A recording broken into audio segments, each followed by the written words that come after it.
ከእንስሳት በታች ያደረገ በሞራላቸው በስነ ምግባራቸው የዘቀጡ እንዲሆኑ ያደረገ እጅግ አስከፊ እጅግ ነውረኛ እጅግ ክፉ ነገር እንደሆነ መጽሐፍ ቅዱስ በብዙ መንገድ ይገልጸዋል። ክፉ ይለዋል። ትኩረት ሰጥቼ የምናገረው ግብረ ሰዶማዊነትን እምቢ እንበል እምቢ በሉ። በግብረ ሰዶም እንቅስቃሴ ስሟ በስፋት እየተነሳ ያለችው የመሰረተ ክርስቶስ ቤተክርስቲያን ከሰሞኑ እጅግ ከፍተኛ ቁጣን ባስነሳው የእግድ መግለጫ ላይ ምላሽን ሰጥታለች። በእነ ዶክተር ስዩም አንቶኒዮና በሌሎችም ላይ በቤተክርስቲያን ውስጥ የተመለከቱትን ባዕድ ተግባር በግላጭ መቃወማቸውን ተከትሎ ቤተክርስቲያን ማገዷን አስታውቀን በዚህ ጉዳይ ላይም አስቸኳይ ምላሽ ከቤተክርስቲያን ጠይቀን ነበር። ሆኖም የመሰረተ ክርስቶስ ቤተክርስቲያን በጉዳዩ ላይ ምላሽን ሰጥታለች። ጉዳዩን በዝርዝር ይዘናል ታደምጡታላችሁ። ሌላኛው የመሰረተ ክርስቶስ ቤተክርስቲያን የእግድ ዜና ግብረ ሰዶማዊነትን እንቢበሉ በሚል ርዕስ በኤልሻዳይ ቴሌቪዥን ላይ ትምህርት በመስጠት የሚታወቁት ወንጌላዊ አዳነ ደቻሳ ከቤተክርስቲያን አባልነት መታገዳቸው ተገልጿል። እኛም ጉዳዩን አጥርተን ይዘናል። እንዲሁ በቆይታችሁ ታደምጡታላችሁ። በስተመጨረሻም እኔ የየትኛው የፖለቲካ ድርጅት ደጋፊም ተቃዋሚም አይደለም። ይሄንን መልእክት ለሀገራችን ጠቅላይ ሚኒስትር ለክቡር ዶክተር አብይ አህመድ እግዚአብሔር ተናግሮኛል። አስደንጋጭ ትንቢታዊ መልእክት ተላለፈ። እኔ ፖለቲከኛ አይደለሁም፣ ነገር ግን ጌታ እንዲህ ይላል። ጠቅላይ ሚኒስትር ዶክተር አብይ ስማኝ፣ በአንተ መንገድና አካሄድ አይደለም በስብሰባቸው መሃል ይጠሩካል። ምን ትለኛለህ ይሉሃል። አንተ የምትለው ግን አይሆንም። ጌታ እንዲህ ይልሃል በማለትም የእግዚአብሔር ሰው ነብይ አንተነህ በዛብህ የኢፌዴሪ ጠቅላይ ሚኒስትር ክቡር ዶክተር አብይ አህመድ ተከትሎ ከጌታ የተቀበለው መልእክት አስተላልፏል። ከነብዩ አንደበት የኢፌዴሪ ጠቅላይ ሚኒስትር ክቡር ዶክተር አብይ አህመድን ተከትሎ የተደመጠው አስቸኳይ መልእክት ምን ይሆን? በቆይታችሁ ከአንደበቱ ታደምጡታላችሁ። እስከ መረጃው ፍጻሜ አብራችሁን ቆዩ።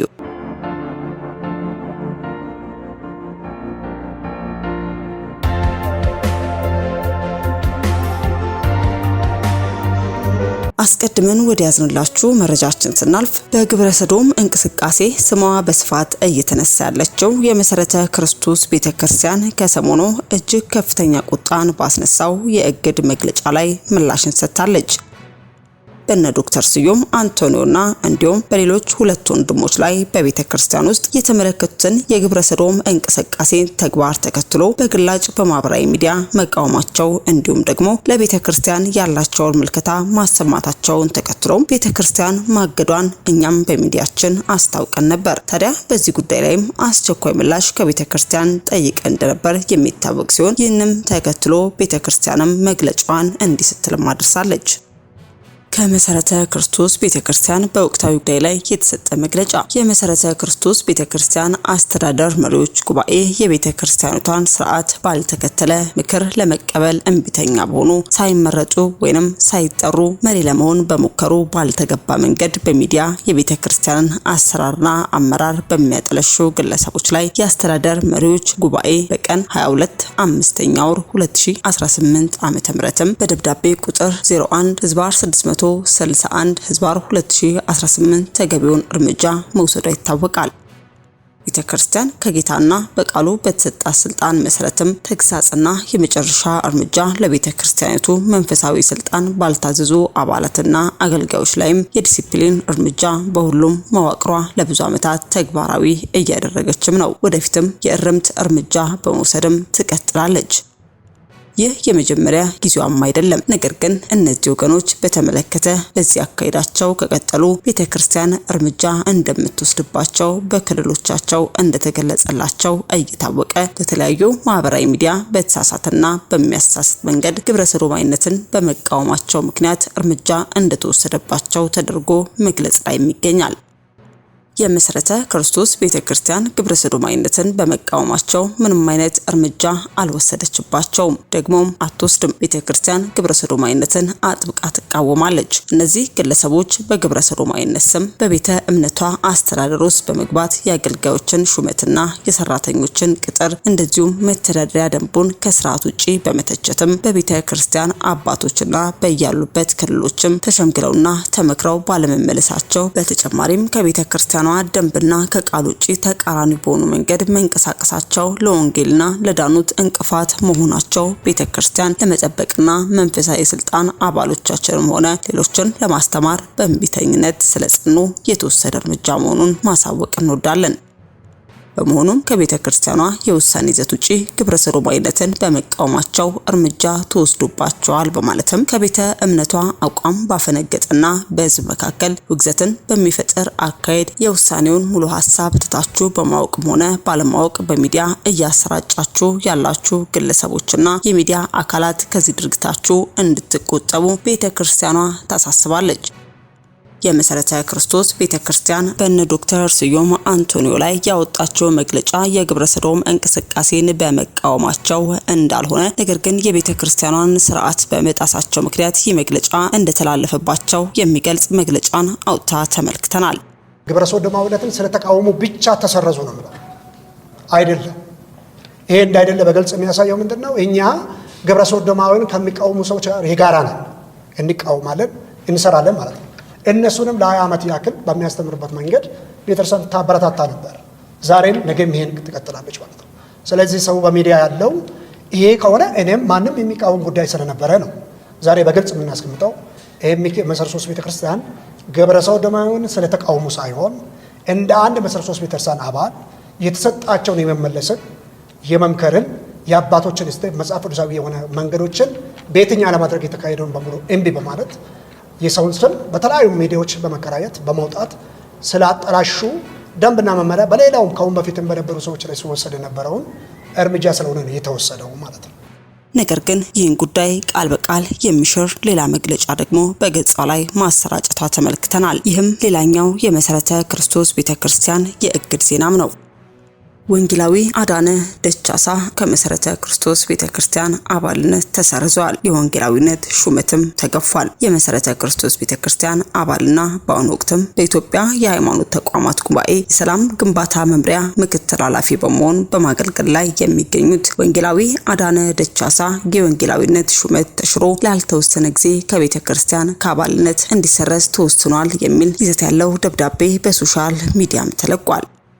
ወንጌላዊ አዳነ ደቻሳ ግብረ ሰዶማዊነትን እንቢበሉ በሚል ርዕስ በኤልሻዳይ ቴሌቪዥን ኔትወርክ ከ3 ወራት በፊት ትምህርት መስጠቱ ይታወሳል። ይወንድም ላልተወሰነ ጊዜ ከአባልነት መሰረዙን በሚገልጽ ደብዳቤ ውስጥም ያለበቂ ማስረጃ የግል ስልጣን ፍላጎቱን ለማርካት አስበውም የመሰረተ ክርስቶስ ቤተክርስቲያን አሰራርና ደንብን በማጥላላትና መሪዎችን በማንቋሸሽ አባላት በቤተክርስቲያን አሰራር ላይ ከፍተኛ ጥርጣሬ እንዲያድርባቸው ለማድረግ 20 ገጽ ያለው ጽሑፍ በቴሌግራም በትኗል የሚል ክስም ቀርቦባቸዋል። ታዲያ ወንጌላዊው የስልጣን ፍላጎት ለማሟላት አስቦ ባለ 20 ገጽ ጽሑፍም በቴሌግራም አሰራጭቷል የተባለው ለመረዳት እንደሞከርነው ወንጌላዊ አዳነን ለክስ ያበቃው ጽሑፍ ርዕስም መሰረተ ክርስቶስ ከየት ወዴት በሚል ርዕስ የተሰናዳም ነው። ጸሐፊው ስለ ጽሑፉ ዓላማ ገና ከጅምሮ ያስቀመጠው ሐሳብ ደግሞ የሚከተለውም ነው። የዚህ ጽሑፍ ዋና ዓላማ ወይንም ግብ ቤተክርስቲያናችን እጅግ ድንቅ አጀማመርና እድገት እንደነበራት በማስታወስ በአሁኑ ጊዜ ግን ከመስመር የወጡ የተወሰኑ ግለሰቦች የማንገስ ቤተክርስቲያን ኃላፊነቱ የተወሰነ የግል ኩባንያ አድርጎ የማስተዳደር መጽሐፍ ቅዱሳዊ ያልሆኑ አሰራሮችና ኢፍትሐዊ ልምምዶችን በተግባር በማሳየት በቁጥር እያደገች ቢሆንም የአመራር የአስተዳደር ቁልቁል ጉዟ እንዲቆም ወደ ቀደመ ንጽህናዋ ክብሯ እንድትመለስ በቅን ልቦና የታድሶ ጥሪ ማቅረብና የጠራ ዓላማ ንጹህ አሰራር ፍትሐዊነት ጽድቅ ያለበት የዘመኑ ንፋስ በቀላሉ የማያወዛውዛት ችግሮቿን በመነጋገር በመወያየት የምትፈታ የማንም ሳትሆን የክርስቶስ የሆነችን የማህበረ ምእመናዊ የአሰራር ስልትን ሳታዛንፍ የምትከተል መሰረተ ክርስቶስ ቤተክርስቲያንን ማጉላት ነው። እንግዲህ ወንጌላዊ አዳነ ደቻሳ ወቅታዊ የቤተክርስቲያኑን ሁኔታ አሳስቦት ችግሩ በውይይት እንዲፈታ ለተወሰኑ የቤተክርስቲያን ቀደምት አመራሮችና አገልጋዮች ይህን የጥንቃቄ መልእክት በጽሑፍ በማስተላለፍ የወንጌላዊነት ሹመት ተነጥቆ ላልተወሰነ ጊዜም ከአባልነት ሊሰረዝም በቅቷል። ወንጌላዊ አዳነ በደብዳቤ ስለተጠቀሱት ሌሎች የክስ ጭብጦች ተጠይቆም ክሶቹ ሙሉ በሙሉ ከእውነት የራቁና አንዳንዶቹም ከ20 ዓመት በፊት ተከስተው በወቅቱ እልባት ያገኙ እንደሆኑም ተናግረዋል። ወንጌላዊው ዛሬ ላይ በተፈጠረ ችግር የተቃውሞ ድምጼን በማሰማቴ 20 ዓመታትን ወደኋላ ተመልሶ ፋይል መምዘዝ ትክክል አይደለም በማለትም መሞገታቸውን አድምጠናል። ታዲያ የመሰረተ ክርስቶስ ቤተክርስቲያን አካሄድ ከየት ወዴት የሚለው ለኛም ጥያቄ ያስነሳና እጅግ አወዛጋቢ እየሆነ መጥቷል። የግብረ ሰዶም እንቅስቃሴን እየተቃወሙ ባሉት ላይ ሁሉ የእግድ ደብዳቤና መግለጫ እየተላለፈባቸው መሆኑን እየተመለከትን ሲሆን በወንጌላዊ አዳነ ደቻሰ ዙሪያም ሌሎች የሚወጡ መረጃዎች ካሉ ተከታትለን የምናደርሳችሁናል። በስተመጨረሻ ወደ ያዝንላችሁ መረጃችን ስናልፍ አስደንጋጭ ትንቢታዊ መልእክት ተላለፈ። እኔ ፖለቲከኛ አይደለሁም፣ ነገር ግን ጌታ እንዲህ ይላል። ጠቅላይ ሚኒስትር ዶክተር አብይ ሰማኝ፣ በአንተ መንገድና አካሄድ አይደለም። በስብሰባቸው መሃል ይጠሩካል፣ ምን ትለናለህ ይሉሃል፣ አንተ የምትለውም ግን አይሆንም፣ ጌታ እንዲህ ይልሃል በማለትም የእግዚአብሔር ሰው ነብይ አንተነህ በዛብህ የኢፌዴሪ ጠቅላይ ሚኒስትር ክቡር ዶክተር አብይ አህመድን ተከትሎ ከጌታ የተቀበለውን መልእክትም አስተላልፏል። ከነብዩ አንደበት የተደመጠው አስቸኳይ መልእክት ምን ይሆን የሚለውን ከአንደበቱ እንድታደምጡ ጋበዝን። መጽሐፍ ቅዱሶቻችንን እናወጣለን። ዘዳግም ምዕራፍ 28 ላይ ትሄዳላችሁ። ወንድም ዘርሽ ከቁጥር 1 እስከ 10 ያለውን ታነባለህ። እናንተ ጊዜ ሲኖራችሁ ይህንን ክፍል በጣም ታነቡታላችሁ። ብትችሉ ለሚቀጥሉ ተከታታይ 7 ቀኖች አዝላችኋለሁ ይህንን መድኃኒት። ክብር ለጌታ ይሁን። ኢየሱስ ጌታ ነው። ሙሉ ዘዳግም ምዕራፍ 28ን ለ7 ተከታታይ ቀን ታዞላቸዋል። ዶክተር ያዘዘውን መድኃኒት እንኳን አምነን ተቀብለን ያድናል፣ ይፈውሳል፣ ያስታግሳል ብለን እንወስድ የለ እንዴ? እውነቱ ውሸት? አዎ። እና ዝም ብላችሁ ውሰዱት ይሄንን መድኃኒት፣ የሚሆነው አይታወቅም። እሺ፣ ከቁጥር 1 እስከ 10 በጌታ በኢየሱስ ስም አነበዋለሁ። እኛም በጌታ በኢየሱስ ስም እንሰማሃለን። እንዲህም ይሆናል የአምላክህን የእግዚአብሔርን ቃል ብትሰማ፣ ብልጥ ሰው ካለ አሜን እያለ ነው የሚቀበለው። ብትሰማ ዛሬም ያዘዝሁህን ትእዛዝ ሁሉ ብታደርግ ብትጠብቅም አምላክህ እግዚአብሔር ከምድር አሕዛብ ሁሉ ላይ ከፍ ከፍ ያደርግሃል። አሜን። የአምላክህም የእግዚአብሔር ቃል ብትሰማ እነዚህ በረከቶች ሁሉ ይመጡልሃል ያገኙሁማል። አንተ በከተማ ብሩክ ትሆናለህ፣ በእርሻህም ብሩክ ትሆናለህ። የሆድህም ፍሬ፣ የምድርህም ፍሬ፣ የከብትህም ፍሬ፣ የላምህም ርቢ፣ የበግህም ርቢ ብሩክ ይሆናል። እንቅብህና ቡሃቃህ ብሩክ ይሆናል። አንተም በመግባትህ ብሩክ ትሆናለህ፣ አሜን። በመውጣትህም ብሩክ ትሆናለህ። እግዚአብሔር በላይ የሚቆሙትን ጠላቶችህን በፊት የተመቱ ያደርጋቸዋል። በአንተ መንገድ ይመጡብሃል፣ በአንድ መንገድ ይመጡብሃል፣ በሰባትም መንገድ በፊትህ ይሸሻሉ። እግዚአብሔር በረከቱን ባንተ ላይ በጎተራህ በእጅ ሥራ ሁሉ እንዲወርድ ያዛል።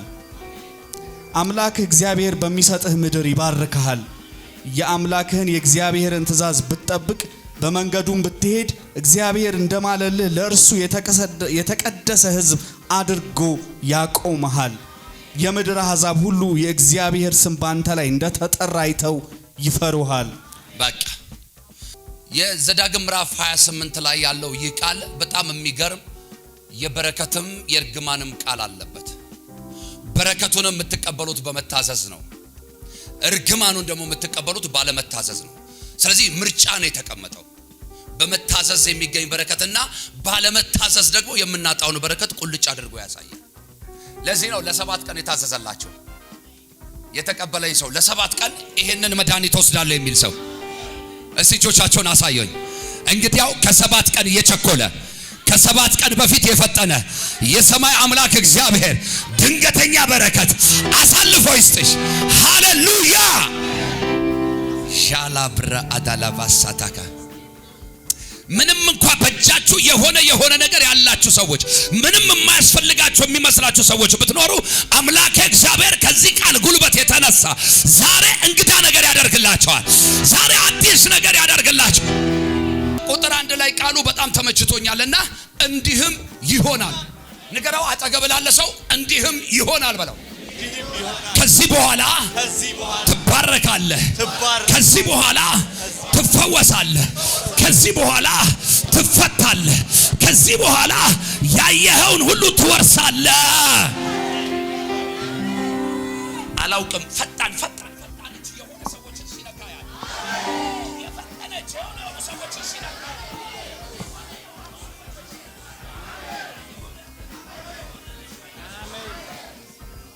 የአምላክህ የእግዚአብሔርን ቃል ብትሰማ ኦኬ።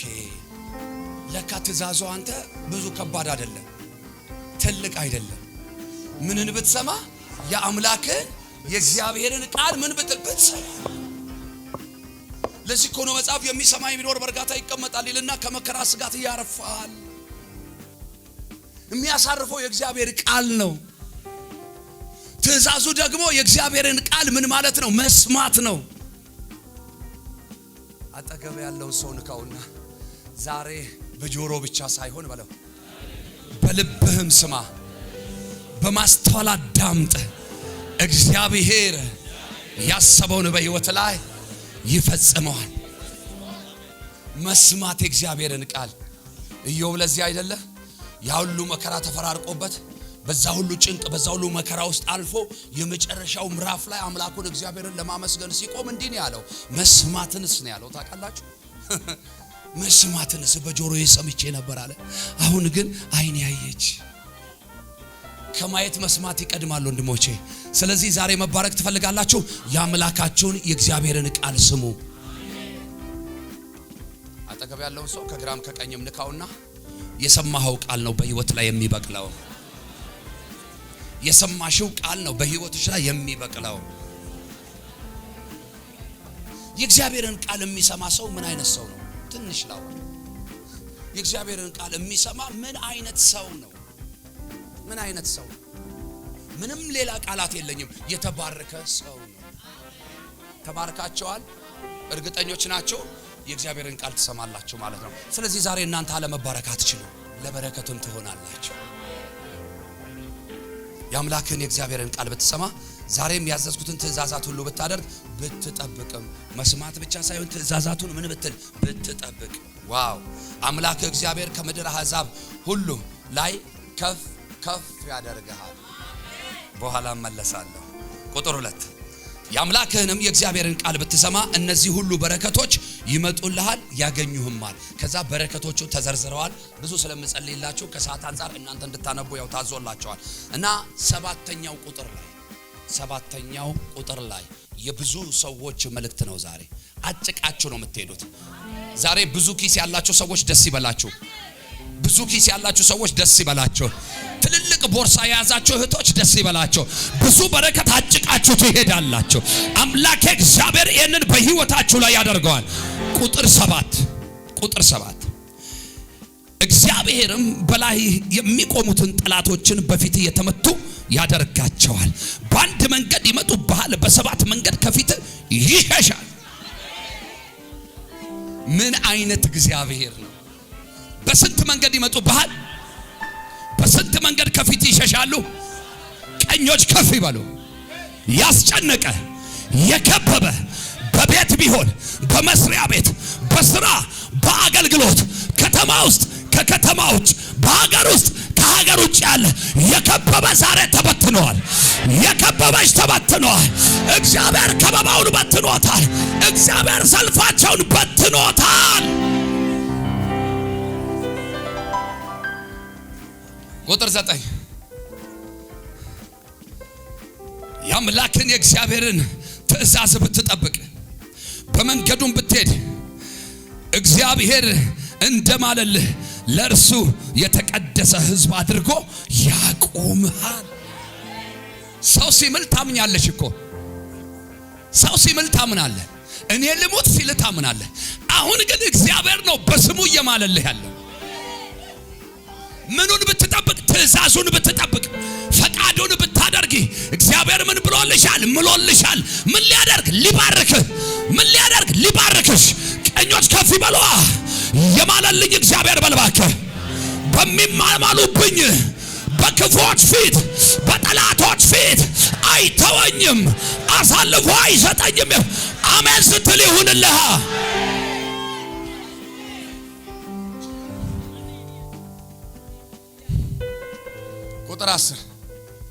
ቁጥር 10 የምድር አሕዛብም ሁሉ የእግዚአብሔር ስም በአንተ ላይ እንደተጠራ አይተው ይፈሩሃል።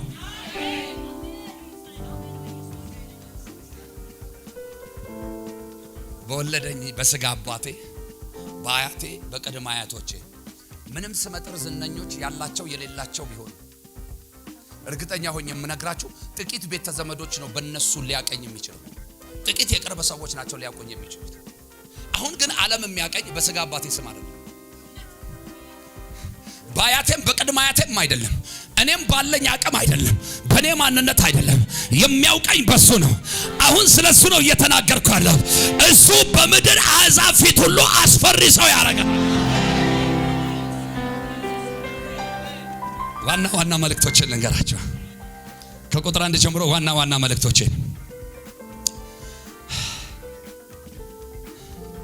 የአምላክን የእግዚአብሔርን ቃል ብትሰማ ትእዛዙንም ብታደርግ አንደኛ በምድር አሕዛብ ሁሉ ፊት ከፍ ያደርግሃል። ከፍ ያደርግሻል። እግዚአብሔር አምላክ የተናገረው በረከት ሁሉ ያገኛል። ቁጥር 2 ላይ ያለው ሐሳብ ነው። እግዚአብሔር አምላክ የተናገረው በረከት ሁሉ ያገኛል። ቤተ ዘመድ አላልኩም፣ ወዳጆች አላልኩም፣ ጓደኞች አላልኩም፣ መስሪያ ቤት አላልኩም፣ አለቆች አላልኩም፣ አብሮ ሰራተኞች አላልኩም።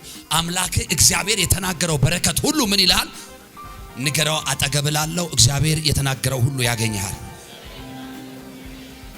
አሁንም የአምላክን የእግዚአብሔርን ቃል ብትሰማ፣ ዝርዝሩን በኋላ እናንተ ታነባላችሁ። በምን አይነት በረከቶች እግዚአብሔር እንደሚባርክ በከብት ርቢ ይላል፣ በሆድ ፍሬ ይላል፣ በእርሻ ይላል። በደንብ አንብቡት እናንተ በኋላ። በዚህ ሁሉ እግዚአብሔር ይባርካቸዋል እያልኳቸው ነው። አሁንም የአምላክን የእግዚአብሔርን ቃል ብትሰማና ትእዛዙን ብትጠብቅ እንዲህ ይሆናል። ቁጥር 7 ላይ ያለው በረከት በአንድም በሌላ ተገልጦም ተሰውሮም አንተን ያንተን ነገር አንቺን ያንቺን ነገር ከቦ ያለ የጠላት እጅ ካለ በሰባት መንገድ የመጡ ካሉ በአንድ መንገድ ይበተናሉ። በአንድ መንገድ የመጡ ካሉ በሰባት መንገድ ይበተናሉ። ምን እያልኳችሁ ነው? ጠላቶቻችሁና የጠላቶቻችሁ ምክር ተበትነዋል። ከሕዝቤ ላይ ተበትነዋል።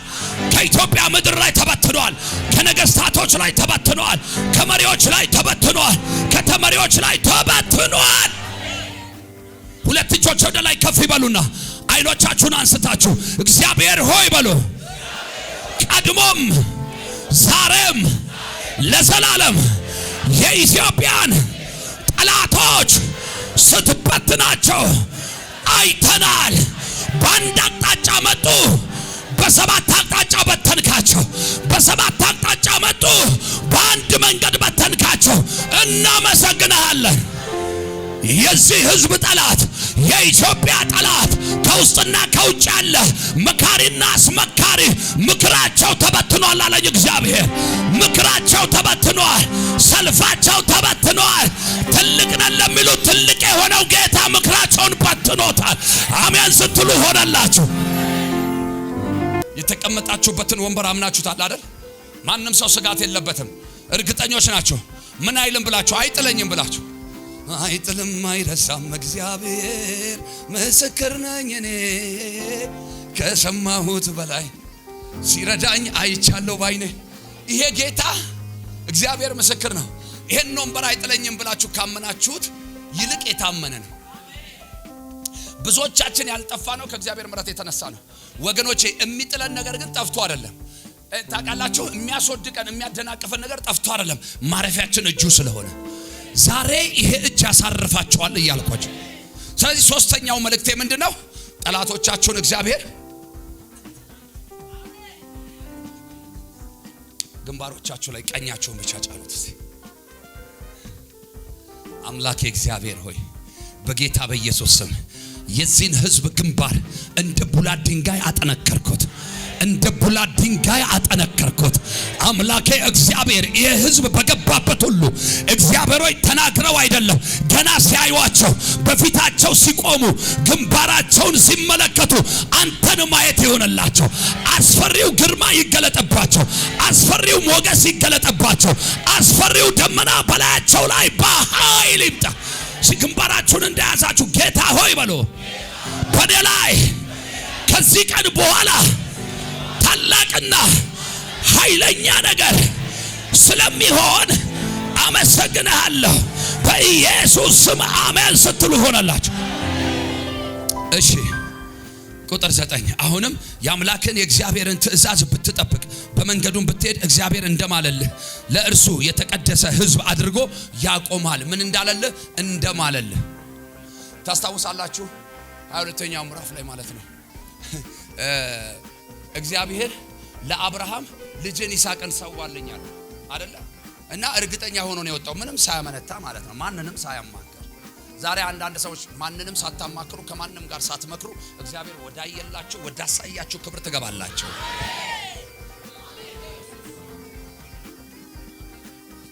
አብርሽ ቀድሞ ገብቶታል። ያበውን ንግግር ያውቃል። አትንገር ብዬ ብነግረው አትንገር ብሎ ነገረው የሚሉትን ነገር ፈርቶ ለሰፈር ለወዳጅ ለጓደኛ ኢቭን መብት ላላት ለሚስቱ ለሳራ እንኳን ሳይናገር ነው ማልዶ የወጣው። እና ሞሪያም ተራራ ደረሰና ሰይፉን ብድግ ነው ያደረገው ማረጃው። እግዚአብሔር ግን መጣና እጅን አንሳለ። ክብር ለጌታ ይሁን።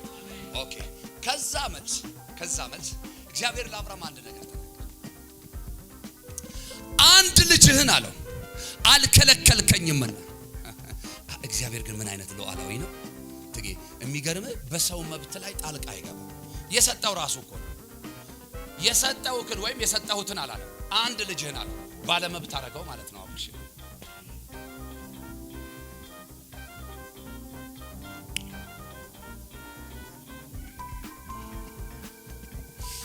ምንም የሌለን ሰዎች አለ ሰው ያደረገን።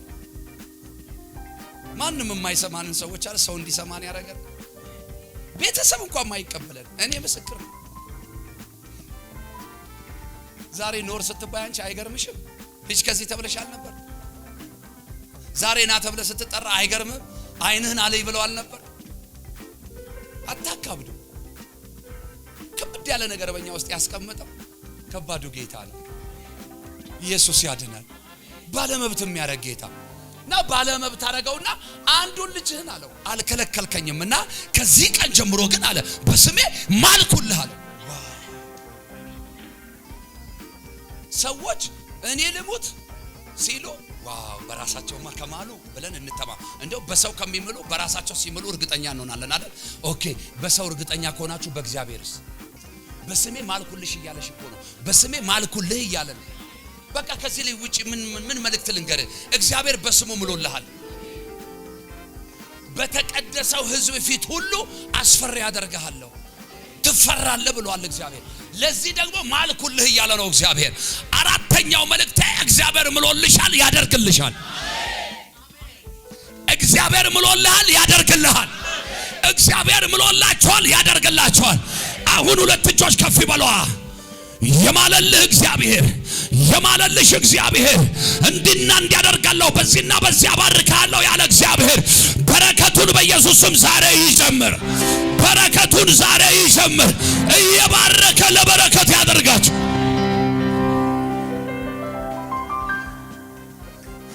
እግዚአብሔር ሰው ቢሆን ኖሮ ብላችሁ አስባችሁ ታውቃላችሁ? በእንደዚህ አይነት በረከት እንድንባረክ የሰዎች ፈቃድ አይደለም፣ አይፈቅዱልንም። ለኔ ነው የሚሉት፣ ለኛ ነው መጀመሪያ ለራሳችን ነው የሚሉት፣ ለራሳችን ነው የሚሉት። ዛሬ ግን በአንጻራችሁ ሰማይ ክፍት ነው። ሰማይ ሲከፈት ሰማያዊ በረከት ብቻ አይደለም ምድራዊ በረከትም ያገኛቸዋል። እጆቻችሁን ሰፋ አድርጉትና ዛሬ ሰፋፊ መዳፍ ያላችሁ ታድላችኋል። ሃሌሉያ! ሰፋፊ መዳፍ ያላችሁ ሰዎች ደስ ይበላችሁ። ግድ የለም በእናንተ እጅ የምትሰበስቡት ነገር ትንሽ ነው። የእግዚአብሔር እጅ ነው ትልቅ። የሱ እጅ ሲዘረጋ የማያልቅ በረከት ነው የሚገናኝ። ዘረጋችሁት ወይ በእምነት? ዘረጋችሁት ወይ በእምነት? ዛሬ የመቀበል ቀን ይሁንላችሁ። ቅባት የመቀበል ቀን፣ በረከት የመቀበል ቀን፣ ሰላም የመቀበል ቀን፣ ፈውስ የመቀበል ቀን፣ ደስታ የመቀበል ቀን ይሁንላችሁ። ዛሬ በኢየሱስ ስም አቀበልኩሽ። በኢየሱስ ስም አቀበልኩ። በኢየሱስ ስም አቀበልኩ። በኢየሱስ ስም አቀበልኩሽ። በኢየሱስ ስም አቀበልኳችሁ። ያምላክህን የእግዚአብሔርን ቃል ምን ብትል ብትሰማ፣ እርሱንም ደግሞ ትእዛዙንም ምን ብትል ብታደርግ፣ ዛሬ የሚታዘዝ የሚያደርግ አንድ ሰው ሕያው ጌታ እግዚአብሔር ምስክሬ ነው። ብረት እድሜው ረጅም እንደሆነ ብዙ ሰዎች ይነግሩናል አይደል? አንዳንድ ሰዎች ሲመርቁን እንደው እድሜን የብረት ምሰሶ ያድርገው ምናምን ይላሉ። ብረት ራሱ እድሜውን ይጨርሳል። ስቻለሁ ወይ ብረት አይዝግም እንዴ? ይዝጋላ? ሰይፍሻ እንደ ኤክስፐርቱ አለ አይደል እንዴ? ብረት እድሜውን ይጨርሳል አይጨርስም? ይጨርሳል። እግዚአብሔር ምስክሬ ነው። ዘመናችሁ ሳያልቅ በማያልቅ በረከት ዛሬ ባረኳችሁ። ዘመንህ ሳያልቅ በማያልቅ በረከት ባርኬያለሁ። ዘመንሽ ሳያልቅ በማያልቅ በረከት ባርኬሻለሁ።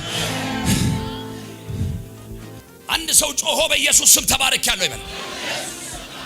ድገምና በለኝ። ለመጨረሻ ጊዜ በለኝ።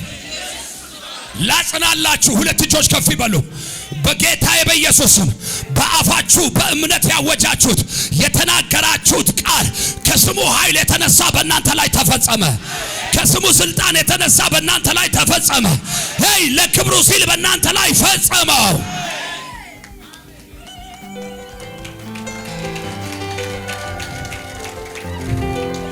በመጨረሻም እንደዚያው ሆኗል ብዬ ጨረስኩ።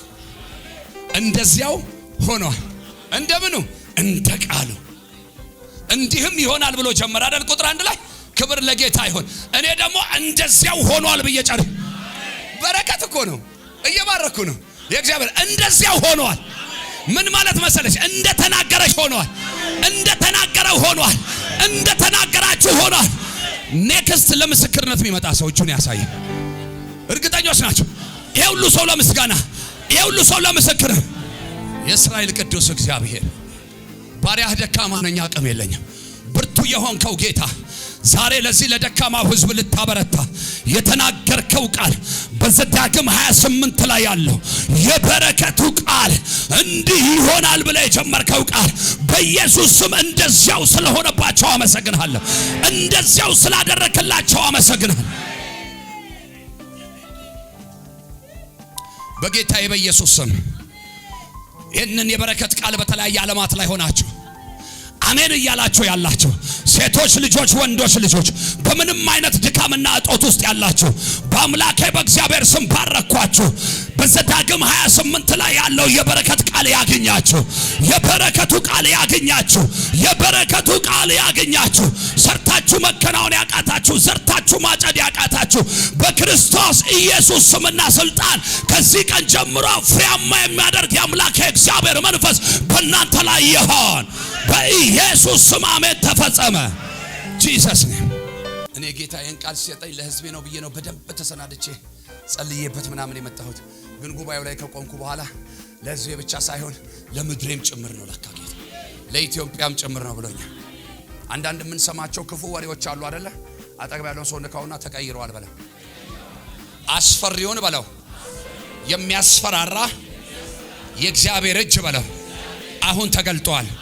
አውጦልኝ እዛው 28 ላይ ሄዶ ለአንድ ሰው ትንቢት ሰጠኝ። ለአንድ ሰው መልእክት ተቀበልኩ። እዚህ ጉባኤ ይኑር አላውቅም። እንግዲህ ያ ሰው 28 ላይ ቁጥር 25 ቅድም ያነበብ ነው። ከዛ ለሆነ ሰው ነው እዚህ ጉባኤ ውስጥ የለም። ክብር ለጌታ ይሁን። ግን በቃ ያን ሰው የሚወክሉ መላእክቶች አሉ፣ ወንድሞች አሉ። እሱን መልእክት እንናገራለን በጌታ በኢየሱስ ስም። የእግዚአብሔር አስፈሪነት ከሱ ጋር ይሆናል። ጥሩ የጦር መሳሪያ ላይኖራት ይችላል ኢትዮጵያ። በጣም ዘመናዊ ቴክኖሎጂ ላልታጠቅ ትችላለች። በጣም ስማርት የሆነ ማይንድ ያላቸው ሰዎች፣ በጣም የተማሩ የጦር ሊቃኖች ላይኖሯት ይችላሉ። በጣም ደግሞ ጡንቻ ፈርጣማ ልበ ደፋሮች ላይኖሩ ይችላሉ። እንዳሏት ግን አውቃለሁ። በቁጥር ብዙ ልጆች ላይኖሯት ይችላሉ። በፋይናንስም በጣም ደካማ እዷን መክፈል ያልቻለች ሀገር ልትሆን ትችላለች። ግን አንድ እውነት ልንገራቸው፣ ኢትዮጵያ የሰራዊት ጌታ እግዚአብሔር ያላት ሀገር ነች። ኧረ ትቀልዳለን።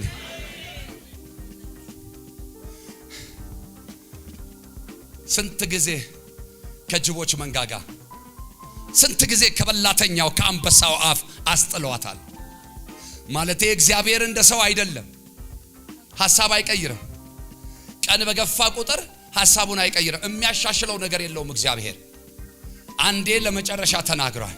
ኢትዮጵያ እጆቿን ወደ እግዚአብሔር ትዘረጋለች። ቃሉ የታመነ ነው። ለምን መሰላችሁ? እግዚአብሔር ስንል ራሱ የሚያምርብን ህዝቦች እኛ ነን። ከዓለም ህዝቦች እግዚአብሔር ስንል የሚያምርብን ህዝቦች እኛ ነን። የቀላቀሉብን ነገር አለ፣ አዎ አለ። ግን የሚያጠራው ጌታ ያጠራዋል።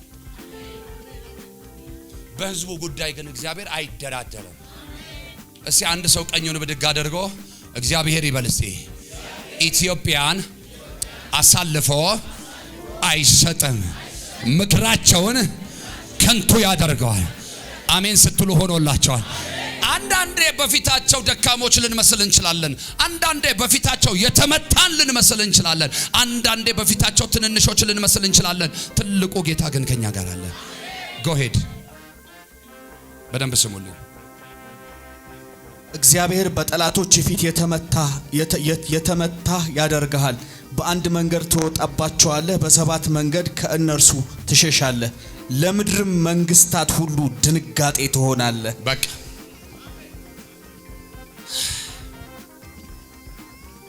ለምድርም ምን ሁሉ ምን ትሆናለህ? መልእክት አለኝ። በደንብ ስሙኝ። እኔ የየትኛውም የፖለቲካ ድርጅት ደጋፊም ተቃዋሚም አይደለሁም። የወንጌል ሰባኪ ነኝ። ደጋፊም ተቃዋሚም ቢሆን ደግሞ የዜግነት መብቴ ነው። ይሄን ሊከለክለኝ የሚችል ምድራዊ ኃይል የለም። ግን ደግሞ መልእክተኛ ስለሆነ ይሄንን መልእክት ለሀገራችን ጠቅላይ ሚኒስትር ለክቡር ዶክተር አብይ አህመድ እግዚአብሔር ተናግሮኛል። በፊታቸው ታስደነግጣቸዋለህ ብለዋል እግዚአብሔር። ለምድር መንግስታት ሁሉ ድንጋጤ ትሆናለህ።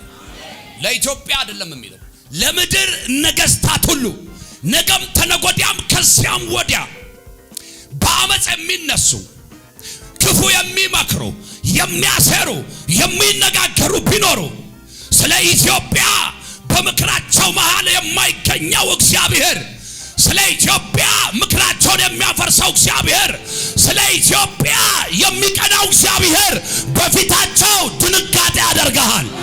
በፊታቸው ድንጋጤ ያደርጋል። ብታምኑም ባታምኑም ብትቀበሉም ባትቀበሉም እዚህ ቤት አይ ቲንክ የዛሬ ዓመት አካባቢ ጌታ መንፈስ ቅዱስ ሲናገር የሰማሁት አንድ ነገር አለ።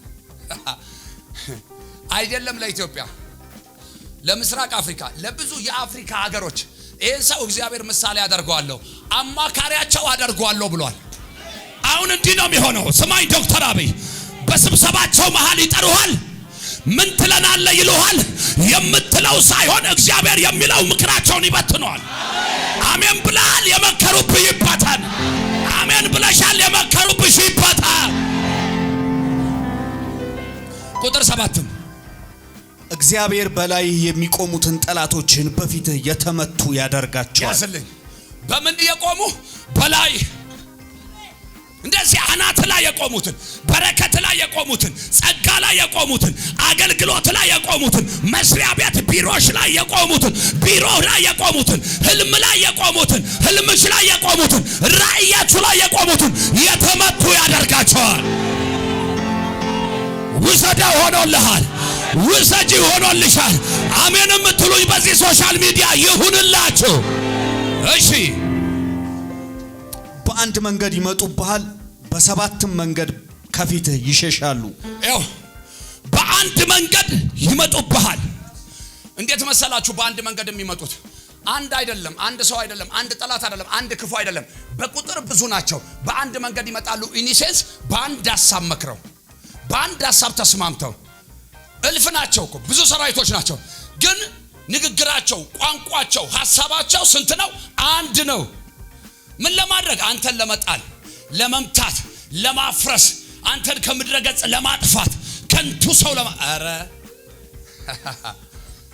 ድገመው። በአንድ መንገድ ይመጡብሃል፣ በሰባትም መንገድ ከፊትህ ይሸሻሉ። ያዘው። አንድ ሐሳብ ይዘው፣ አንድ ቃል ይዘው፣ አንድ ቋንቋ ይዘው፣ አንድ መልእክት ይዘው በአንድ መንገድ ይመጣሉ።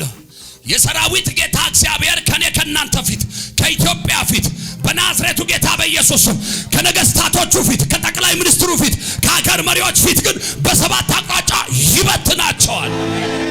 ሁለት እጆች ከፍ ይበሉና በኢየሱስ ስም ተበተኑ በሉ። በኢየሱስ ስም ተበተኑ። ያ ወዳጄ፣ አገር ስትኖር ነው አግብተህ የምትወልደው። አገር ስትኖር ነው የወለድሽውን የምታሳድጊው። አገር ስትኖር ነው ተብረ የምትመረቀው። አገር ስትኖር ነው ቆመ ኢየሱስ ጌታ ነው የምትለው። እቺ ደግሞ ለዘላለም ጸንታ የምትኖር አገር ነች። ኪዳን ያላት አገር። ስለዚህ በአንድ መንገድ የመጡትን በስንት መንገድ እግዚአብሔር ይበትናቸዋል? በሰባት። ምን ማለት እንደሆነ ታውቃላችሁ? ኢየሱስ ጌታ ነው። ባጭር ቋንቋ ስነግራችሁ ቋንቋቸውን እግዚአብሔር ይደበላለቀዋል። ንግግራቸውን እግዚአብሔር ይደበላልቀዋል። መግባባት ያቀታቸዋል። ታስታውሳላችሁ የኢያሪኮን ግንብ ሲገነቡ ምንድነው የተፈጠረው? አንድ ቋንቋ የሚያወራ ህዝብ ነበር እኮ ታውቃላችሁ። ከዛ ወደ እግዚአብሔር ማደግ ባሰቡ ጊዜ ኧረ አላቸው እግዚአብሔር እንዲህም ያለ ማደግ የለም ማለት ቋንቋቸውን ደበላለቀው። አንድ ቋንቋ የሚያወሩ ሰዎች 44 ቋንቋ ማውራት ጀመሩ። ከዛ በአንድ ሐሳብ ነው ተሰብስበው የተነሱት ወደ እግዚአብሔር ለመድረስ ማለት ነው። ከዛ አካፋ ሲለው ዶማ ይሰጠዋል፣ ሚስማር ሲለው ቃጫ ይሰጠዋል፣ ሲሚንቶ ሲለው እንትን ይሰጠዋል። ምንድነው ይሄ? ኮረት ይሰጠዋል። ቦሎኬ ሲለው ጡብ ይሰጠዋል። መግባባት አልቻለም።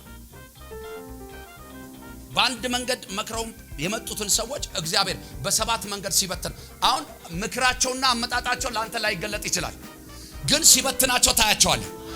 አንዱ ዛጋ፣ አንዱ ዛጋ፣ አንዱ ዛጋ፣ አንዱ ዛጋ፣ አንዷ ዛጋ፣ አንዷ ደግሞ ዛጋ።